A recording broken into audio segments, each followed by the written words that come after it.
Equity Mates, from our mates at Spaceship.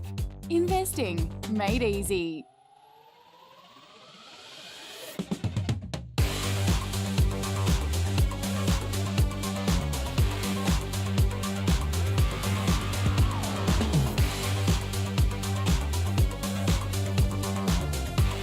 Welcome to another episode of Equity Mates. It's Thursday and we have a huge episode installed today. My name is Bryce and as always I'm joined by my equity buddy Ren. How's it going? I'm very good, Bryce. Great to get to the end of another AusBiz week. Yes. You excited for your golf round tomorrow? It's Friday tomorrow, Ren, so Yeah. no golf for me, unfortunately. But anyway, look, as we spoke about last week, it was my birthday, 30th. Oh, here we go. Bloody celebrations never end for you, do they? But as part of it, we asked a bunch of experts in the Equity Mates community what stocks they would hold for the next 30 years. Well, let's take a step back because if people don't listen to the podcast, for Bryce's 30th birthday, he did 30 stocks in 30 minutes. Yeah. And you actually massively over-delivered. It was a world first. On Equity highly Mates. Debatable. On Equity Mates. But as well as doing 30 stocks in 30 minutes for Bryce's 30th birthday, he also reached out to a number of experts and asked them if you could only hold one stock for 30 years, what would it be? We really played on the 30 theme, didn't Seriously good content. Seriously good content. Yeah. Can't wait to do it all again for your 31st birthday. It's great. So what we're going to do is go through about 5 or 6 stocks that came through from experts today, and then we'll close out with a stock that I would like to hold for the next 30 years, and obviously a stock that Ren would hold for the next 30 years as well. So without further ado, let's crack in. All right. So the first expert that we spoke to was Mary Manning from Ellison Capital. Yeah. We had Mary on the podcast recently who broke down India and China and the investment opportunity in Asia. The Asian IPO pipeline is hot. Yeah. So no surprises that Mary gave us a stock in Asia. And she told us NIO, aka the Tesla of China. Yes, ticker NIO. Hydrogen, aren't they? Are they the hydrogen one? No. No, who's that one? The one with the fake, with the push. Nikola. Yeah. Yeah, sorry. Anyway, we digress. So, how about I talk? NIO is, I guess let's start with the macro context. China is committed to net zero emissions. They have ambitions to be carbon neutral by 2060 and hit their peak emissions by 2030. And obviously to achieve that, they're going to really have to shift their energy mix and go hard into electric vehicles. NIO is already the largest electric vehicle company in China, market cap of about 60 billion. I didn't write USD or AUD here. I'm going to assume 60 billion USD. Do your own research. Yeah. Growing its revenue at greater than 50%. Apparently it'll be profitable by 2023. Another unprofitable electric vehicle stock. No surprises there. This industry hates profit. And for Mary, it comes down to a question of total addressable market. If China transitions its energy mix, it goes hard into electric vehicles. This is the biggest electric vehicle manufacturer in China. The total addressable market there is massive. Yeah.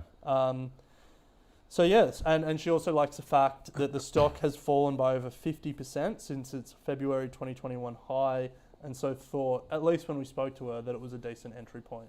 Yes, decent entry point, and to give some context, that was within the past week or so. So that was Mary's. NIO, N-I-O is the ticker.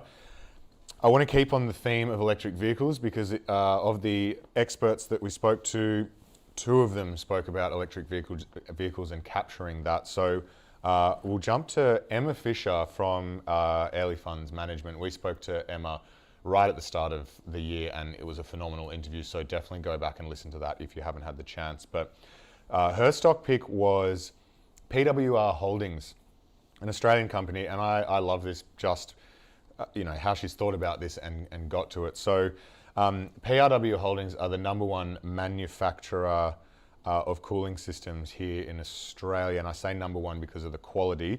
She says that, firstly, they're based on the Gold Coast in Queensland, and they do cooling systems for every Formula One racing team. So, what they're producing is quality, given that to be a supplier of Formula One, not just a Formula One team, every Formula One team, you need to be the best of the best. There is no doubt, if you've seen the Drive to Survive. Or really good at marketing.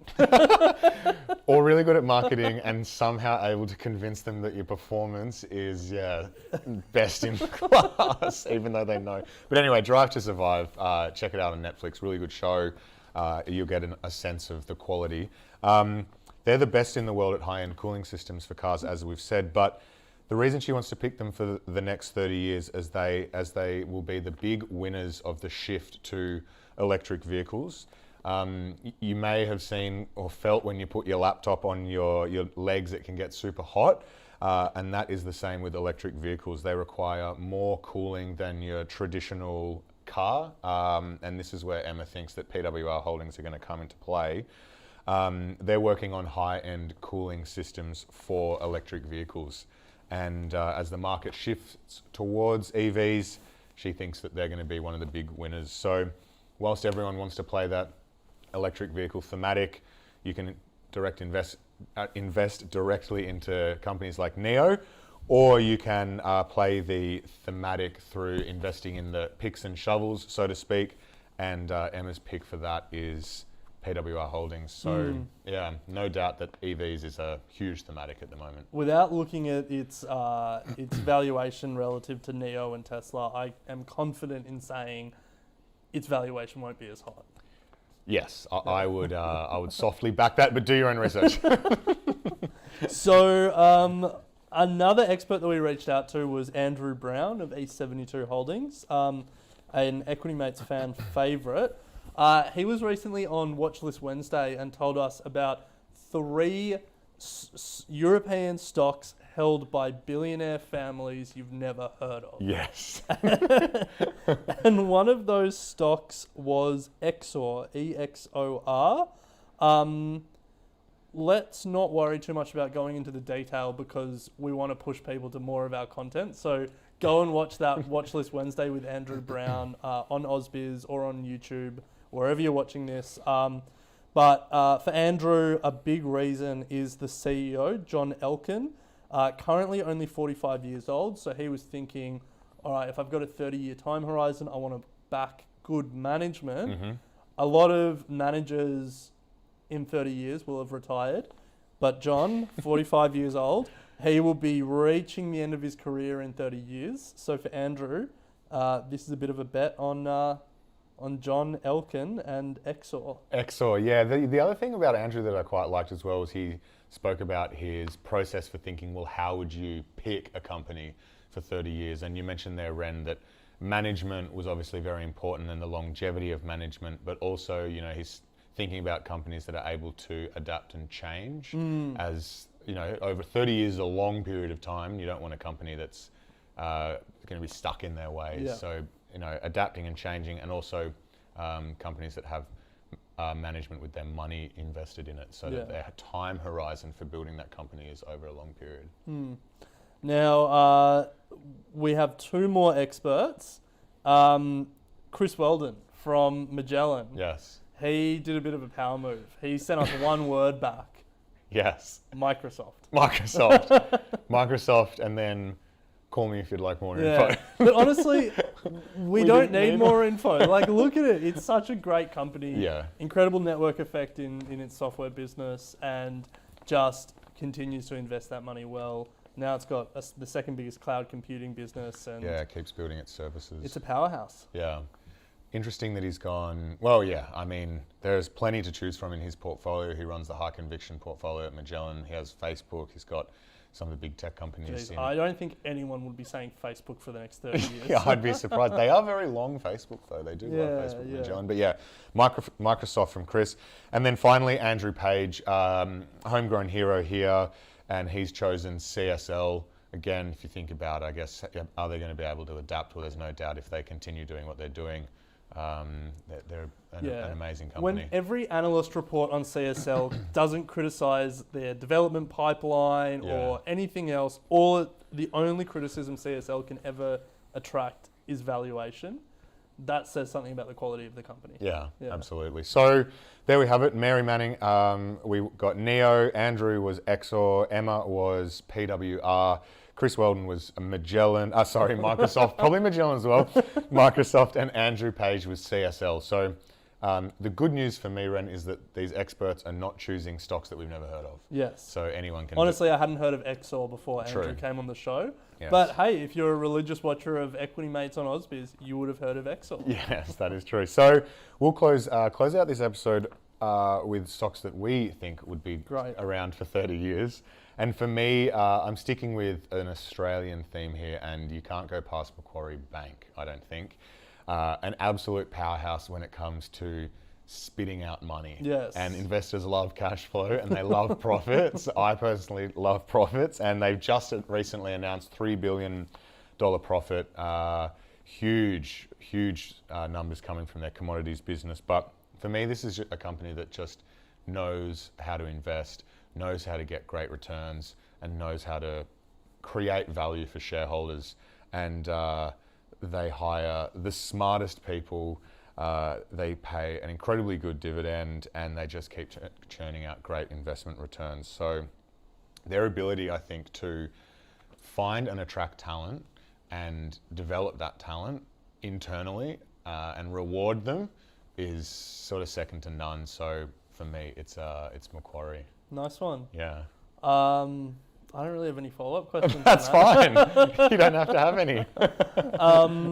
All right, well, I'll give you mine. Okay. If Chris Weldon's going to power move us with a one-word Microsoft, I'm going to power move you with a one-move Alphabet. Okay, what letter? Oh, jeez. It is getting to the end of the week, clearly. No, for me, Alphabet is just... If you think about the next 30 years, what you want is a lot of computing, genius, and the ability, and the freedom to innovate and invest, and a lot of computing genius and a lot of free cash flow to invest in that. Yeah. And, Alphabet has the most PhDs per square foot. It has the most AI expertise per square foot. It is just a business brimming. If Macquarie Bank is full of profit-generating talent, Alphabet is full of computing talent. And I think about, it's got such a dominance in the search business. YouTube is like a $300 billion business on its own. And then you look at all of its moonshots. I think people sleep on the fact that right now in Arizona, in Phoenix, you can pull out your phone and order an Uber-like service and get in a self-driving car. And that's an Alphabet company. And obviously there are all these things about it not being scaled, that's not something that can be rolled out in other cities without a whole bunch of other work. But still, I think it's phenomenal that is happening. But it also, it depends on your time horizon. Give that time and... Yeah, over time it will, yeah. And I think just the ability to generate massive free cash flow, reinvest that in these moonshots and have the smartest people in the world developing things is a pretty incredible proposition. A lot of people talk about Alphabet in the same breath as Facebook in terms of, antitrust action in the US, monopolies. Obviously, in some ways it wouldn't be great because you lose that cash machine that they've built. But if you look at it, historical analogies, companies like Standard Oil was broken up, but in breaking up Standard Oil, 7 of the biggest oil companies in the world sprung out of it because all of a sudden these companies had their own strategy, they were investing for their own purposes, and in some ways there was more value creation in its constituent parts rather than together. So if I had to hold Alphabet now and it got broken up and, YouTube went out on its own and search went out on its own and the cloud business went out on its own, the moonshots all got broken up, I think there is still plenty of value creation there. Yeah, absolutely. Again, I don't have any follow-up questions. So we will leave it there for this episode, but we have Alphabet, Macquarie from Equity Mates, and as we said, 5 other stocks from our experts. So if you would like to hear more on 30 stocks for 30 years, have a listen to our episode that we released on Monday. But otherwise, that brings us to the end of AusBiz for this week. It's been a great week, and Ren, we will be back next week. Yes. With the same stuff as always. The same great stuff content. as always. So we'll see you then. Equity Mates, from our mates at Spaceship. Investing made easy.